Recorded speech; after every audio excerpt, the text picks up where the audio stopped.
Hello everyone, I am Pushkar Giri and I am welcoming you all at UPSC Nexus. As I said that I will make a separate video about me and about my new initiative. So that's why I am here.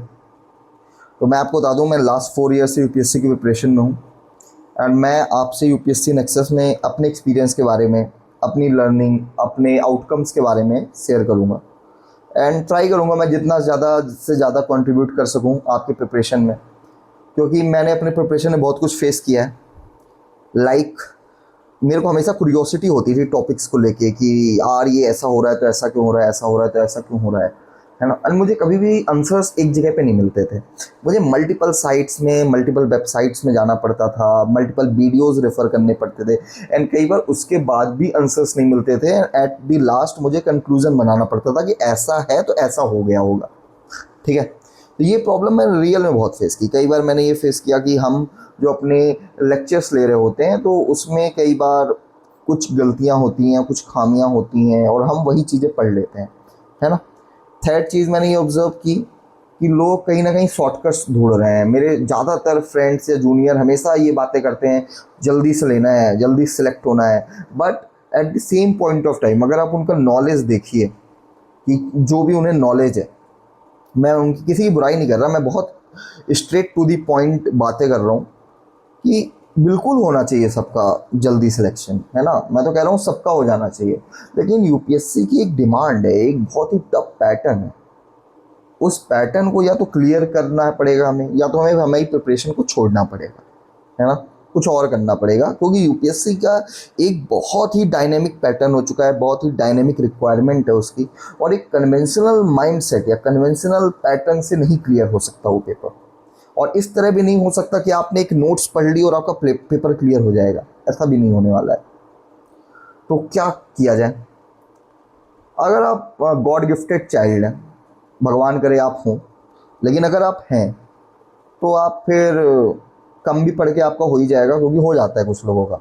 लेकिन आप अपने आप से पूछिए कि अगर मैं वो नहीं हूँ, है ना, एंड आप अगर इन डेप्थ पढ़ना चाहते हैं कि बहुत डिटेल्ड में जाकर चीज़ों को समझना चाहते हैं, एक सच में एक अच्छी रैंक लेना चाहते हैं, मैं नहीं कह रहा जिनका फर्स्ट अटैम्प्ट में हो रहा है या जिनका हो जा रहा है वो कम पढ़ रहे हैं या क्या है, मैं बस इतना बोलूँगा कि हर किसी का लक उसके साथ नहीं होता है ना। अगर आप बोलिए कि किसी का फर्स्ट अटैम्प्ट में हो रहा है, 18 मंथ्स में हो रहा है, तो it is really not possible for any aspirant, any individual कि वो बहुत ही ज़्यादा डेप्थ में जाकर उसने पढ़ाई की हो। एंड यूपीएससी का जो जीएस का पैटर्न है वो आप ये समझ लीजिए, आपको नहीं मालूम कि वो कौन से क्वेश्चंस देगा, है ना, क्या दे रहा है क्या नहीं दे रहा है। ठीक है, कौन से क्वेश्चन वो पूछने वाला है। कई बार ऐसा होता है कि हम जो पढ़ के गए वो नहीं आया, बट हमारा फ्रेंड जो पढ़ के गया वो आ गया एंड उसका हो गया, है ना। इसमें आपकी गलती नहीं है कि आप वो टॉपिक नहीं पढ़ के गए, because everything under the sun is a part of UPSC now. आप कितना पढ़ लोगे? You are not a ChatGPT और अ गूगल और a AI, you are just a human, you are just a student. ठीक है, तो कई बार टाइम लग जाता है ना, नहीं होता फर्स्ट अटेम्प्ट में, but it doesn't mean that you are not giving your 100% और you are not working hard. ठीक, तो मेरा सिंपल सा कहना है, a simple thing from you कि क्या मेरा फर्स्ट अटेम्प्ट में हो सकता है? क्या मैं 18 मंथ वाला स्टूडेंट हूँ? अगर है तो कॉन्ग्रेचुलेशन, आप दुनिया में किसी की मत सुनिए, बस अपनी सुनिए और लग जाइए। बट अगर आपका आंसर आ रहा है नो, कि I am not that person, तो यार फिर दो ऑप्शन बचते हैं।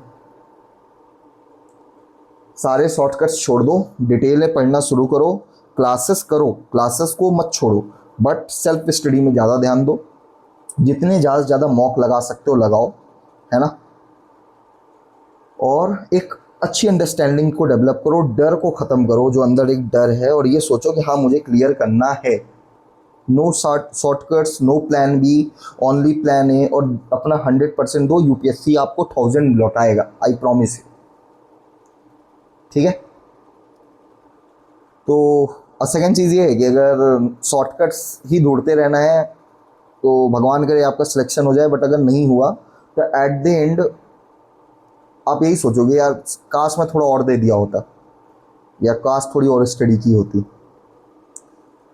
तो मैं बस यही आपसे बोलूँगा, बाकी मैं अपने इनिशिएटिव में यही ट्राई करने वाला हूँ कि मैं A to Z ऊपर से नीचे तक फुल कवरेज प्रोवाइड करूँ जो भी टॉपिक्स कवर कर रहा हूँ। एंड बाकी मैं ज़्यादा क्लेम नहीं करूँगा, वो मेरे वीडियोज़ जब आप देखेंगे तो आपको खुद ये चीज़ फील होगी, और अगर नहीं भी फील होगी तो आप मुझे फीडबैक दीजिएगा, मैं और काम करूँगा और इम्प्रूवमेंट करूँगा उन चीज़ों में, है ना, जहाँ पे भी जो भी आपके फीडबैक्स होंगे, ठीक है। तो मेरा ऐसे ही रहने वाला है। अभी जो हमारा लास्ट 10 मंथ्स, जो भी लास्ट अपकमिंग 11 मंथ्स आने वाले हैं, उसमें हमारा फुल फोकस करंट अफेयर में रहने वाला है, कि हम करंट अफेयर की एक बहुत अच्छी कवरेज प्रोवाइड करें द हिंदू एंड PIB की, है ना, प्रेस इंफॉर्मेशन ब्यूरो की, है ना, क्योंकि प्रेस इंफॉर्मेशन ब्यूरो का भी बहुत ज़्यादा वेटेज बढ़ गया है जो हम देख सकते हैं।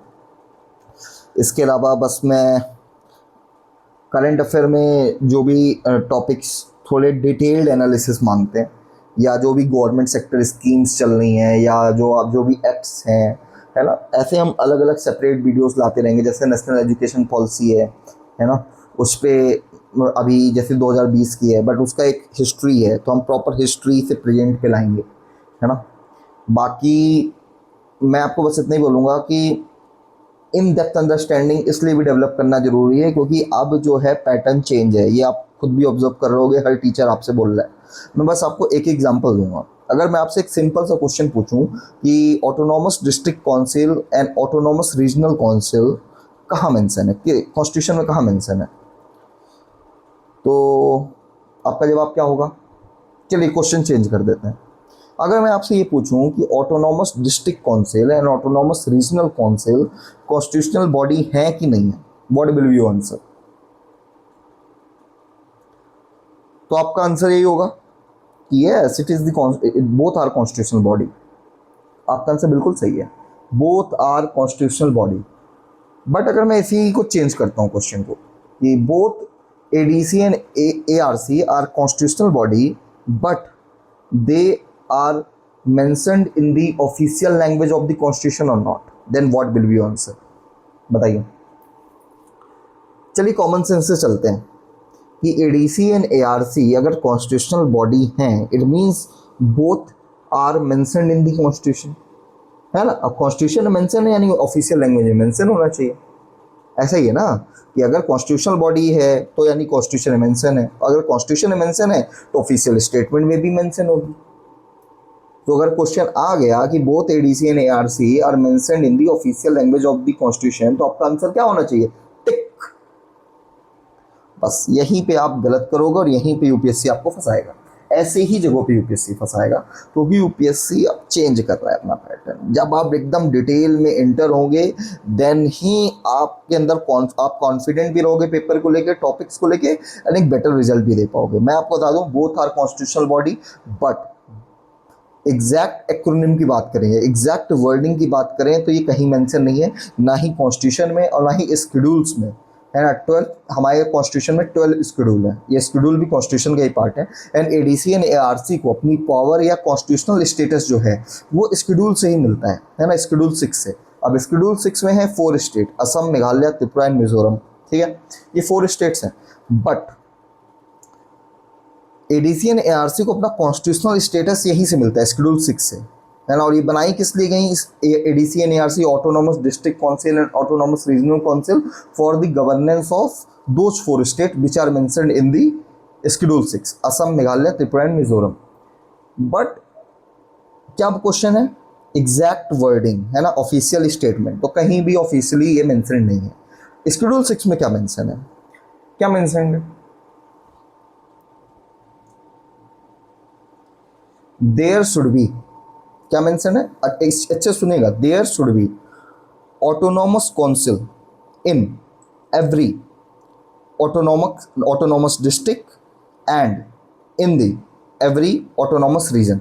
फिर से मैं रिपीट कर रहा हूँ, there should be autonomous council in every autonomous district and autonomous council in the autonomous region of schedule 6 state. तो अब आपने ये समझ लिया कि ऑटोनॉमस काउंसिल होनी चाहिए ऑटोनॉमस डिस्ट्रिक्ट में एंड ऑटोनॉमस काउंसिल होनी चाहिए ऑटोनॉमस रीजन में। बट कहीं भी आपने एग्जैक्ट ADC ये 3 वर्ड देखे, ऑटोनॉमस डिस्ट्रिक्ट काउंसिल एक साथ या ऑटोनॉमस रीजनल काउंसिल एक साथ, कहीं भी नहीं। तो एग्जैक्ट एक्रोनिम कहीं मेंशन नहीं है, एग्जैक्ट वर्ड, एग्जैक्ट ये 3 वर्ड या एडीसी के 3 वर्ड और एआरसी के 3 वर्ड कहीं मेंशन नहीं है। बट थोड़ा सा चेंज है कि ऑटोनॉमस काउंसिल की बात की गई है इन every autonomous district, and autonomous council की बात की गई है इन every autonomous region of schedule 6 state. तो यहीं से क्या होता है कि इन्हें ये तो हो जाता है कि ऐसा कुछ है, एक बॉडी है ना, और यहीं से एडीसी एंड एआरसी को क्या मिल जाता है, कॉन्स्टिट्यूशनल स्टेटस शेड्यूल 6 की वजह से। बट एग्जैक्ट एक्रोनिम नहीं मेंशन है कहीं भी, ना ही कॉन्स्टिट्यूशन ना ही शेड्यूल्स। तो बस आपको यही डेप्थ समझने की ज़रूरत है, ठीक है। तो बस मैं आपसे यही बोलूँगा, कंसिस्टेंट रहिए, हमें एक चांस दीजिए, हम हमारे कभी करंट अफेयर सीरीज़ में जुड़िए, हम बहुत से अच्छे अच्छे इंपॉर्टेंट टॉपिक्स में भी वीडियो लेके आएंगे। And I am not faking anything, ये कोई भी फेक प्रोमिसेस नहीं है। इवन मैंने बहुत टाइम लेके बहुत सोचने के बाद ये डिसीजन लिया that I have to start this thing, I want to start this thing and I want to create change in the pattern of study, ठीक है। अब आप बोल रहे होंगे भाई तुम्हें क्यों करना है, क्यों चेंज करना है, ठीक है। क्योंकि मुझे लगता है कि गैप्स हैं एंड उन्हें फिल करने की ज़रूरत है। एंड मेरा ये बस इनिशिएटिव है कि शायद मैं उन गैप्स को फिल कर पाऊँ, और मैं कर पाया कि नहीं है तो आपको ही बताना है। But I will try my level best at UPSC nexus. साथ दीजिए, सपोर्ट करिए, फॉलो करिए, हमारे कंटेंट देखिए, जो भी हम वीडियोस ला रहे हैं उसे देखिए। एंड अगर आपको हमारा कंटेंट अच्छा लगता है then recommend this to your friends and family, है ना। I will be so happy अगर मैं आपकी हेल्प कर पाऊँ, या जो भी है अपने फीडबैक्स को या अपने पॉजिटिव कमेंट्स को शेयर करिए, हमारे कमेंट्स में कमेंट करिए उस चीज़ को। एंड जो भी चीज़ें होंगी मैं इम्प्रूव करूँगा। एंड बस आज के लिए इतना ही, मिलते हैं करंट अफेयर्स के लेक्चर्स में।